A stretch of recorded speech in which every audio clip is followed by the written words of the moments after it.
A bear holding ammunition in the middle of one of the deadliest battles of World War II. Not a symbol, not a mascot, a real soldier with a rank, a serial number, and orders. World War II was filled with stories of courage, but none quite like this. In 1942, a group of Polish soldiers, displaced, exhausted, and far from home, found something unexpected in the mountains of Iran. A small, orphaned Syrian brown bear cub, they named him Wojtek. At first, he was just a companion, a distraction from war, but that wouldn't last.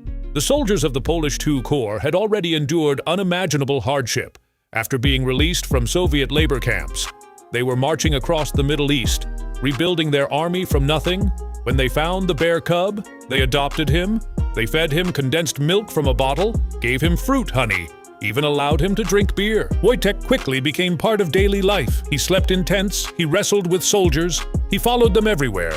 But there was a problem. When the unit was reassigned to fight in Italy, military regulations didn't allow animals on transport ships, so the soldiers made a decision.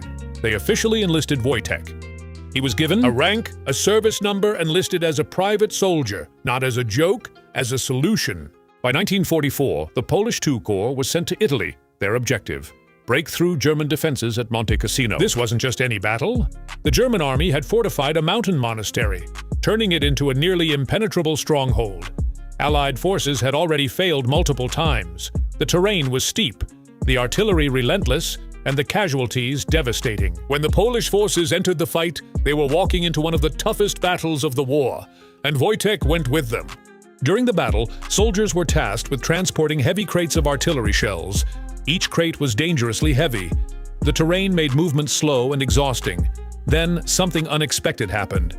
Wojtek started copying them.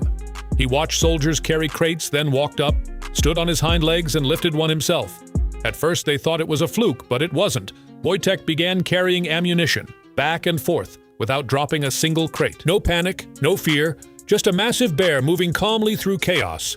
The soldiers didn't train him to do it, he chose to. The Polish unit eventually succeeded in capturing Monte Cassino. It was a turning point in the Italian campaign. And Wojtek? He became a symbol of the unit's strength. So much so that they redesigned their official emblem. A bear carrying an artillery shell. Not a myth, a real moment, turned into identity. After the war, the soldiers couldn't return to a Soviet-controlled Poland. They settled in the United Kingdom. Wojtek went with them, eventually living in the Edinburgh Zoo. The soldiers would visit him, call his name, and even years later, Wojtek would recognize them. In a war defined by destruction, this bear reminded soldiers what it meant to belong.